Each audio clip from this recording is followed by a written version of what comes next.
Okay, welcome to Finance Friday. This is Jerry Fetta. I'm the owner, founder, and CEO of Wealth Dynamics. If you've not tuned in before, I want to welcome you. If you've joined before, I want to welcome you back. So this week, we're going to be talking about part 2 on legacy protection, legacy building, asset protection. This idea of using entities, structuring them with the correct sequences and the correct organizing pattern to give yourself long-term legacy. Right? And to protect what you've built. Okay. So guys, I want to share this with you because, this Finance Friday thing, I want to talk about that first.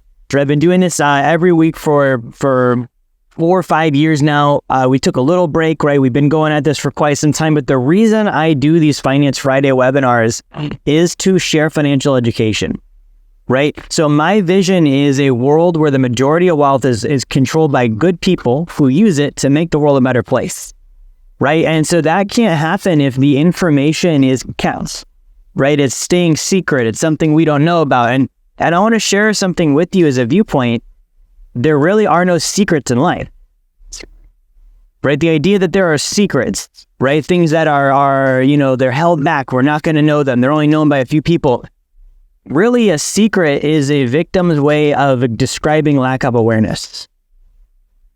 Okay, I'm going to repeat that. A secret is a victim's way of describing their lack of awareness, right? So I don't want you to have the idea as we talk about this evening that there are secrets, that there are things that you can't know and that are held back and right, there's certain things that just aren't talked about, right? So there's intimate aspects of everyone's life that they don't discuss, and money is one of those aspects, and it doesn't change at the top 1% level.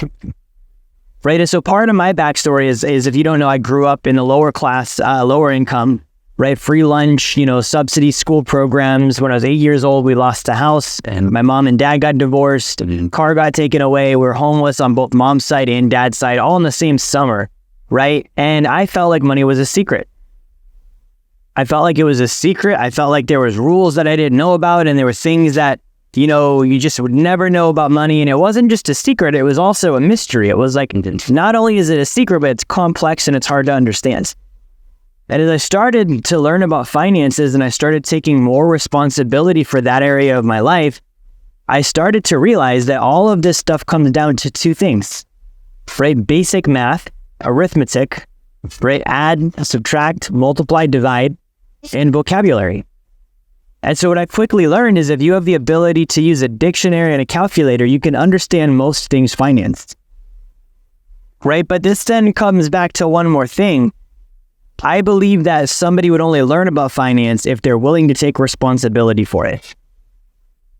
Right? Sometimes it's easier to not know. Sometimes it's easier to say, I didn't understand that. I didn't know because I have something to blame it on. But once I know, all of a sudden, I've got nothing to blame it on. It's I know, and I either did or I didn't use the information. Okay, so as you're watching this webinar, whether you're watching live with us this evening or not, you're watching the replay, I want you to think about, okay, what am I willing to take responsibility for my finances right now? What are my goals in the next 5 years? Where would I like to be at? Right, and chances are, if you're watching this is not the first time you've watched a training on finances. You've probably been to trainings, you've probably read books, you've probably been to conferences, you've done various things, and there's a reason why you're here, right? You wouldn't come back. I want you to think about if a person that's suffering from cancer goes to the doctor and gets treatment and their cancer gets healed, they're probably not going to go back to the cancer doctor again to get treatment. They got handled. It's done. The problem has been solved. Right? It's not something they feel they need to revisit. So if you're watching this right now, I would bet that you've not handled the problem you're trying to handle with your finances. There's a reason why you're here.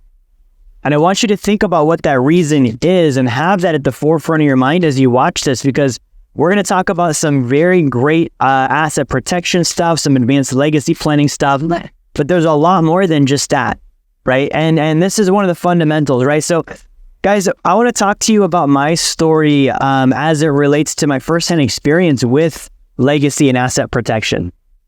Okay, so I was my mom's financial advisor, right? When I was 18 years old, I got my licenses. I started doing insurance investments for one of the largest brokerage companies in the country. And my mom was my first client, and I was doing all the traditional stuff. right? We set her up with the retirement account, age 59 and a half, you build up the nest egg, you withdraw it, and we did all of this stuff. And when she turned 59 and a half, age 60, she was diagnosed with stage 4 cancer. Okay, if you don't know my story, she lived 6 months and she didn't get to enjoy any of the things that she worked for. She didn't get to enjoy any of the investments that we did. She didn't get to do any of the stuff you're supposed to be able to do when you turn 59 and a half and you can finally access these assets. Right? Now, the other part of this story is that she did not have an asset a protection plan or a legacy plan. She didn't have a trust. Everything she owned went through the court system. It went through probate. My sister, she took time off of work for months and months to sort through this, right? It became a big problem. Okay, it became a financial burden for the rest of our families, right? The assets that she had, some of them she had to get rid of, and it was not this neat, planned out. And what happened is from one generation, like just to one generation, even from one generation, in one generation, all of the wealth she had built was wiped out. Like that. Gone, done, right? Start from zero. Okay, and for me, when I was experiencing this, the emotional turmoil, the family problems that come up, the financial issues that come up during a time like that when you're going through settling someone's estate in the court system, right? The average probate case, when I say probate, it means when you pass away, even if you have a will, everything you own is going to go through the court system. Everything. It all becomes public information. All of your assets become everyone else's business. The court then takes about 18 months on average to distribute the assets to those that you intended for them to go to. Right? So we're talking, quite a long wait before anyone sees anything as far as your legacy is concerned. The fees for going through probate are on average about 15%. As you think about that, everything just became public. Right, 15% off the top in fees, 18-month wait, right? That's not beneficial to anybody. Now, as I was going through that, I didn't realize that's not how it's supposed to be. Right, I thought that was normal. Like for one generation to the next, for me to grow up poor, it made sense that that's how people grow up, as poor. Right, if you grew up in a financial household where you didn't have a financial advantage, that means that your parents and grandparents didn't do something correctly financially. And not to blame them, but that's the reality, is they were ignorant with money. And their ignorance led to lack of planning, lack of investing, lack of using the resources that we have. That's what money is it's a resource, it's a tool, right? So using the tool only to perpetuate the present time condition or to try and handle the past, but never building a future. Ren, I strongly disagree with this, because isn't that what a family is? Building a future? So how can someone in their right mind say, I'm going to build a family, and at the same time, I'm not going to build a financial future? The number one thing those people will need that you call your family is finances. Okay, so here's what typically happens is a person is born, right? And there's certain laws that they're born into. Gravity is one of them. Oxygen is one of them. Needing to eat is one of them, right? Needing to sleep is one of them. Economics is also one of them. So if I'm not treating economics like a natural law, which it is, it's no different than not treating gravity like a natural law. Not treating eating like a natural law. How irresponsible would you say a parent is for their child to not teach them they need to eat? Okay, so then how irresponsible would it be to not teach them how to use the thing that they would pay for the food they're going to eat with? You can't have one, not the other, right? So what happens is parents, they get busy, and families, they get busy, they don't plan ahead. Mom and dad barely make it with retirement, if they do anything at all, right? And then they get their car payments and their mortgages and all the normal things because they just spent everything hand to mouth, covering the bills and being paycheck to paycheck, and they don't build a legacy. And what ends up occurring is they become old and they become, in a state of life where they need assistance. They become a liability to their children. The kids have to take care of them. It costs money for that. It costs time. People have to take time off of work, right? There's emotional turmoil, all because we didn't plan ahead. Right? And everyone dies. Like it's a part of life. It's a normal thing. Like it's not like it's a secret or like I didn't know that was going to happen. right? Every person in the history of the world has had that happen. So why not plan ahead for it? Okay, now on the flip side, let's say you do all the wealth building stuff. You are investing, you are saving, you are, growing your net worth, you are doing all this stuff, but you don't do the piece we're talking about today. You don't protect your assets. You don't set up the legacy plan, right? All of the work that you put in still becomes a liability to those that are receiving it. By definition, if it costs them time, it costs them money, it costs them stress, it costs them maybe their own morals because you didn't train them on what to do with the money you're giving them, right? It costs them liability. It's a risk. It's a liability. It's not a legacy. So you have to have both of these. You need to build wealth, but you need to also have a legacy plan and an asset protection plan. I want to talk to you today about how to go about that. Now, before I do, it's important to note, okay, I am not an attorney. So I'm not going to give you legal advice. I don't want you watching this video and saying, Jerry said blah, and I'm going to now go do all of this by myself off of one video. No. You need to work with an actual law firm when you do the things we're talking about tonight. So I'm going to share with you what I'm doing. I'm going to share with you what some of my clients are doing. But you need to then take this as I'm going to learn more. I'm going to dive deeper. I'm going to really figure this out, and I'm going to customize it to what I need and work with a group and a team that can help with that. And my company can do that with you if you're interested, right? So here's what we talked about last week.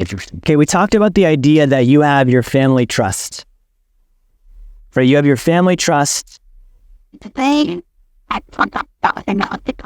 This is the organization. This is your goals, your purposes, your standard operating procedures or policies, right? That's one big element of what's in this family trust.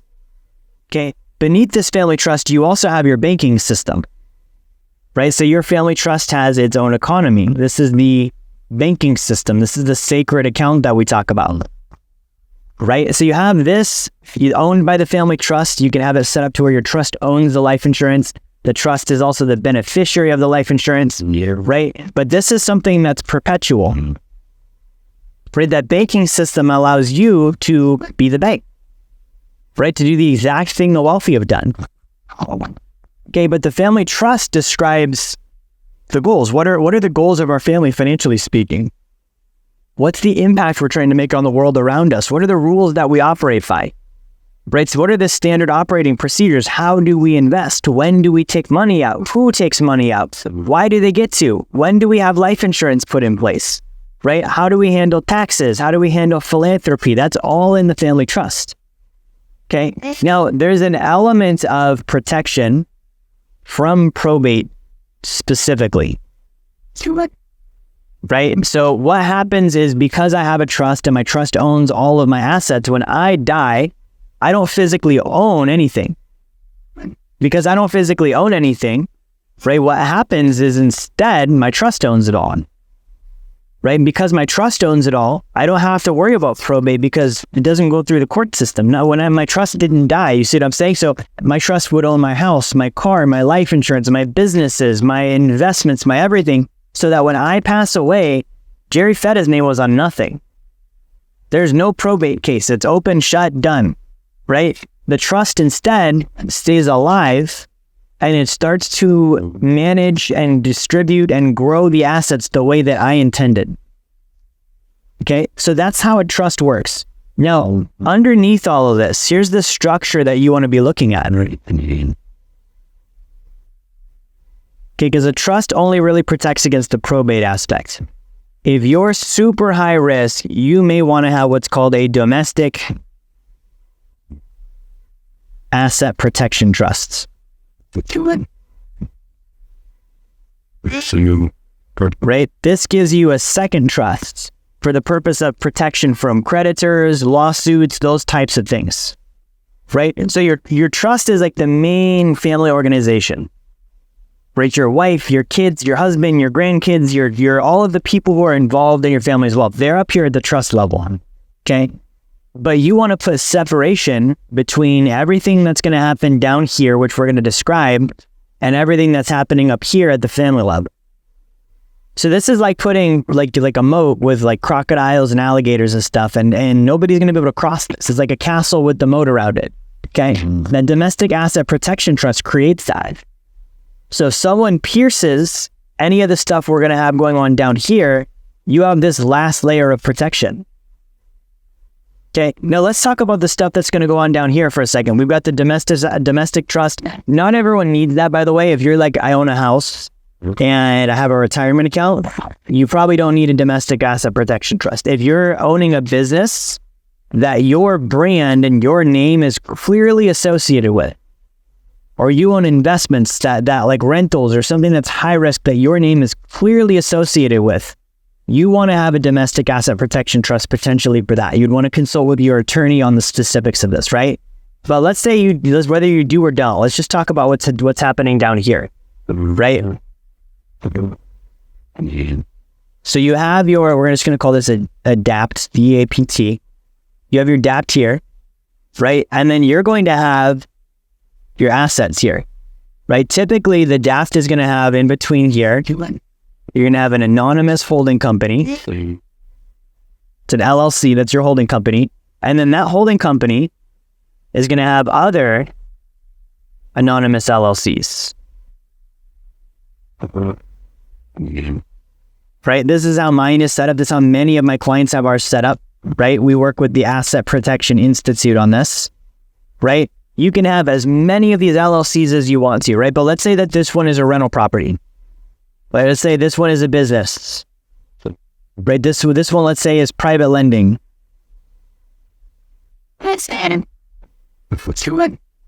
Right? These are things you would have set up and owned by the LLC. Now, the cool thing with this is when you're setting up an anonymous LLC, it's an LLC that does not publicly disclose the ownership, right? So various states that you set the LLCs up in, I'm not going to get into specifics because you need to work with your attorney on this, right? But various states you set them up in will not publish the name of the owner, right? So if someone looks up, an LLC in Florida, for example, right? Sunbiz.com, you can instantly see the LLC, the owner, their address. You can even then use that to maybe go to the Better Business Bureau or LinkedIn and find their contact info. And before you know it, you're at their front doorstep, right? So if you're trying to protect yourself and you say, well, I don't want that, you would set up an anonymous LLC. Okay, that anonymous LLC does not disclose the ownership of the LLC. In order for someone to find out the owner, they need to get a judge's order, meaning they need to go to court and win and get an order from a judge saying, okay, great, we're giving a literal legal order for that LLC to disclose the ownership. Who owns that LLC? Okay. So here's the beautiful thing about that. If you do this correctly, that anonymous LLC is owned by what? Another anonymous LLC, which means that this person needs to now go to court once again and win once again and get a judge's order once again to find out who owns this LLC. Okay? You tracking here? Most people don't have the time and money for this. You could add more of them in the middle if you wanted to, if you really wanted to. Now, here's the great part about this is, let's say that they do that. Right? They go and they win on this one, boom, out of the way. They go and they win on this one, boom, out of the way. Now we have a domestic asset protection trust that they can't win. It literally has a period that anything that happens outside of this period of time isn't valid. Lawsuit, creditor, doesn't matter. Right? It's outside the statute of limitations. Can't get access to it no matter what. Okay, so this is, again, a domestic asset protection trust. Now, a trust is interesting. A trust is not a federally recognized entity. It's a private document. It's a private entity, right? You don't go and set up a trust and register on a state website or anything like that. Literally, you just say, I now have a trust. Here's the trust documents. Here's the agreement. Maybe I get a tax ID number. Maybe I don't. Depends on what I'm setting up and who I'm working with. But this domestic asset protection trust gives me ultimate protection. Okay, now who runs this one? That's the family trust. Okay, if you wanted to, you could insert more corporations in there. But the key to this is the corporations and LLCs. If you study what is an LLC, right? It's a limited liability corporation.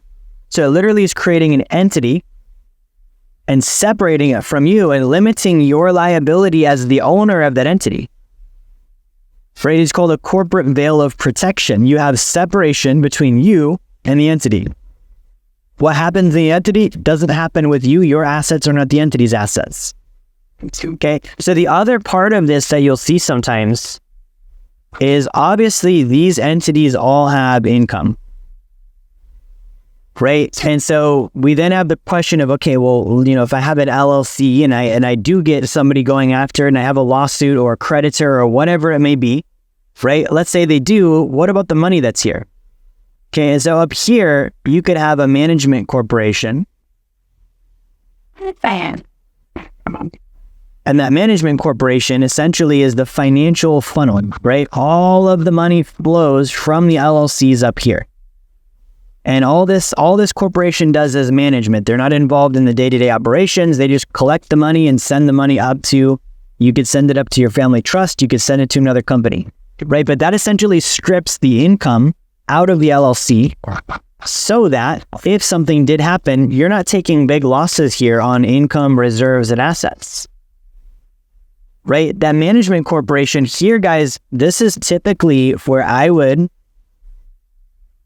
put my banking system, right? I'm going to have a management corporation, probably owns the life insurance policies, my sacred accounts, right?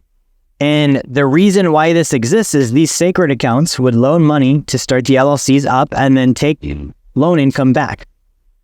Pay that into the management corporation. Or vice versa. I could have it up here as well, right?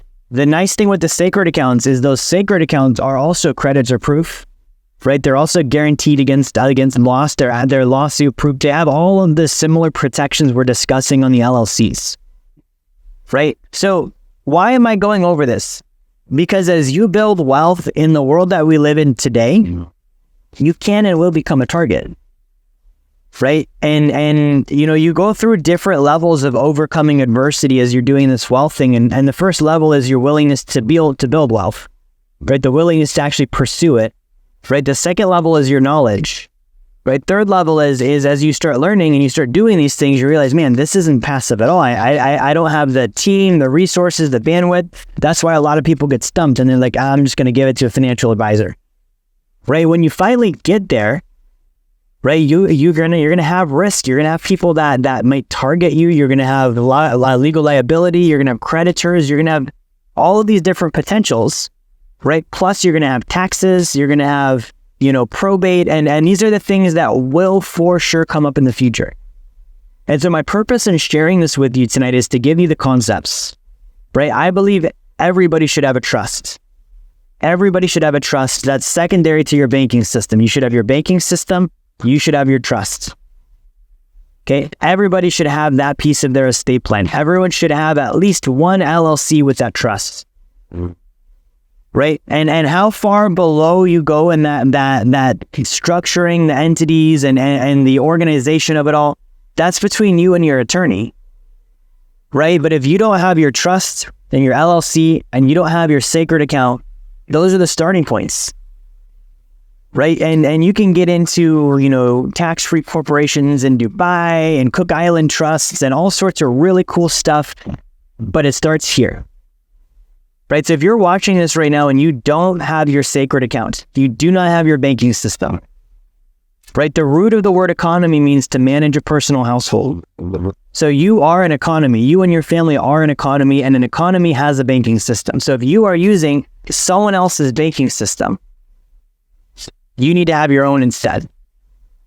Okay, if you don't have a legacy plan where you've got your trust set up and you don't have an asset protection plan where you have your LLC set up, you need to do that. Those are just points of responsibility. I'm either going to operate like an economy and I'm going to gain knowledge on it and take responsibility for it, or I'm not.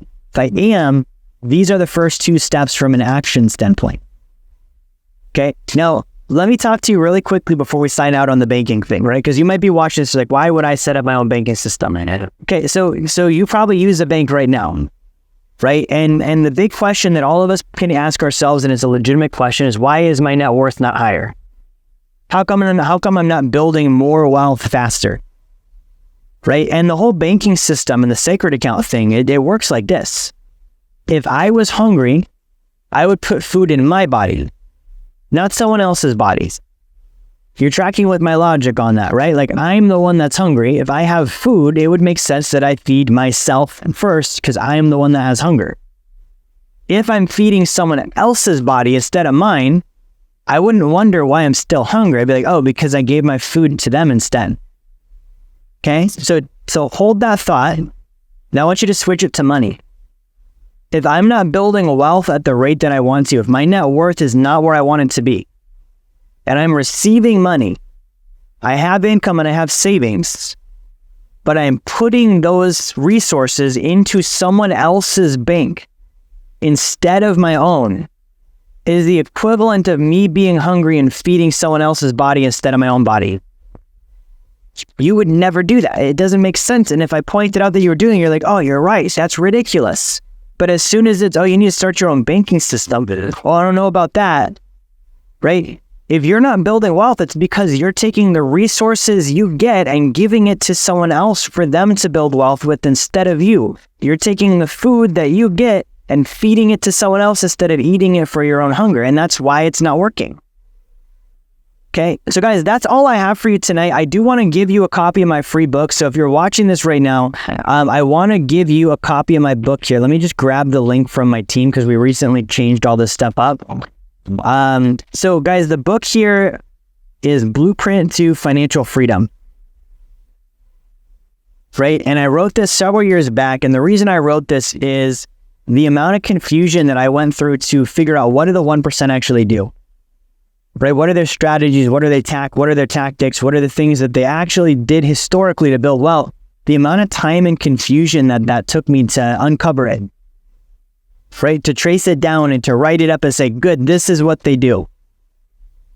Okay. It was what, 10 years, I think.